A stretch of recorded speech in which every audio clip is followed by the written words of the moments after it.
जय गुरु जी, शुक्राना गुरु जी, सारी संगत जी को जय गुरु जी। ओम नमः शिवाय, शिव जी सदा सहाय। ओम नमः शिवाय, गुरु जी सदा सहाय। शिव पुराण विद्येश्वर संहिता 22वां अध्याय। शिव नैवेद्य और बिल्व महात्म्य। ऋषि बोले, हे सूत जी, हमने पूर्व में सुना है कि शिव का नैवेद्य ग्रहण नहीं करना चाहिए। इस संबंध में शास्त्र क्या कहते हैं, इसके बारे में बताइए तथा बिल्व के महात्म्य को भी स्पष्ट कीजिए।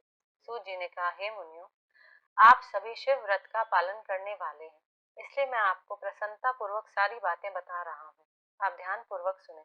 भगवान शिव के भक्त को जो उत्तम व्रत का पालन करता है तथा बाहर भीतर से पवित्र व शुद्ध है, अर्थात निष्काम भावना से भगवान शंकर की पूजा अर्चना करता है, शिव नैवेद्य का अवश्य भक्षण करना चाहिए, क्योंकि नैवेद्य को देख लेने से ही सारे पाप दूर हो जाते हैं। उसको ग्रहण करने से बहुत से पुण्यों का फल मिलता है।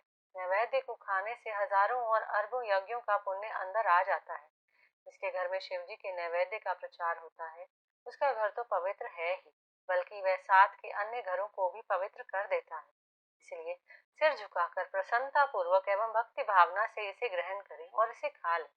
जो मनुष्य इसे ग्रहण करने या लेने में विलंब करता है, वह पाप का भागी होता है। शिव की दीक्षा से युक्त शिव भक्त के लिए नैवेद्य महाप्रसाद है। जो मनुष्य भगवान शिव के अलावा अन्य देवताओं की दीक्षा भी धारण किए हैं, उनके संबंध में ध्यान पूर्वक सुनिए। ब्राह्मणों, जहाँ से शालग्राम शिला की उत्पत्ति होती है, वहाँ उत्पन्न लिंग से रस लिंग में, पाषाण, रजत तथा सुवर्ण से निर्मित लिंग में, देवताओं तथा सिद्धों द्वारा प्रतिष्ठित लिंग में, केसर लिंग, स्फटिक लिंग, रत्न निर्मित लिंग तथा समस्त ज्योतिर्लिंगों में विराजमान भगवान शिव के नैवेद्य को ग्रहण करना चंद्रायण व्रत के समान पुण्यदायक है। शिव नैवेद्य भक्षण करने एवं उसे सिर पर धारण करने से ब्रह्म हत्या के पाप से भी छुटकारा मिल जाता है और मनुष्य पवित्र हो जाता है। परंतु जहाँ चंडालों का अधिकार हो, वहाँ का महाप्रसाद भक्ति पूर्वक भक्षण नहीं करना चाहिए।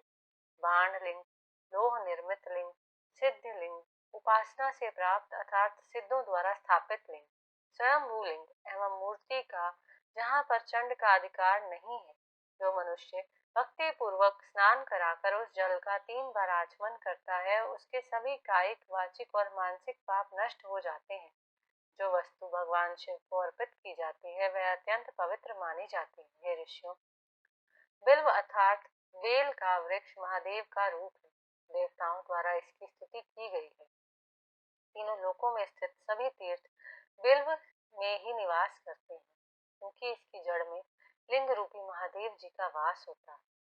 जो इसकी पूजा करता है, वह निश्चय ही शिव पद प्राप्त करता है।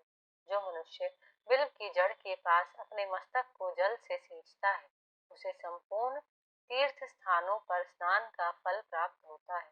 बिल्व की जड़ों को पूरा पानी से भरा देखकर भगवान शिव संतुष्ट एवं प्रसन्न होते हैं। जो मनुष्य बिल्व की जड़ों अर्थात मूल भाग का गंध पुष्प आदि से पूजन करता है, वह सीधा शिवलोक जाता है। उसे संतान सुख की प्राप्ति होती है। भक्ति पूर्वक पवित्र मन से बिल्व की जड़ में दीपक जलाने वाला मनुष्य सब पापों से छूट जाता है। इस वृक्ष के नीचे जो मनुष्य एक शिव भक्त ब्राह्मण को भोजन कराता है, उसे 1 करोड़ ब्राह्मणों को भोजन कराने का फल मिलता है। इस वृक्ष के नीचे दूध घी में पके अन्न का दान देने से दारिद्रता दूर हो जाती है। हे ऋषियों, प्रवृत्ति और निवृत्ति के 2 मार्ग। प्रवृत्ति के मार्ग में पूजा पाठ करने से मनोरथ पूर्ण हो जाते हैं। यह संपूर्ण अभीष्ट फल प्रदान करता है। किसी सुपात्र गुरु द्वारा विधि विधान से पूजन कराएं। अभिषेक के बाद अघनी चावल से बना नैवेद्य अर्पण करें। पूजा के अंत में शिवलिंग को संपुट में विराजमान कर घर में किसी शुद्ध स्थान पर रख दें।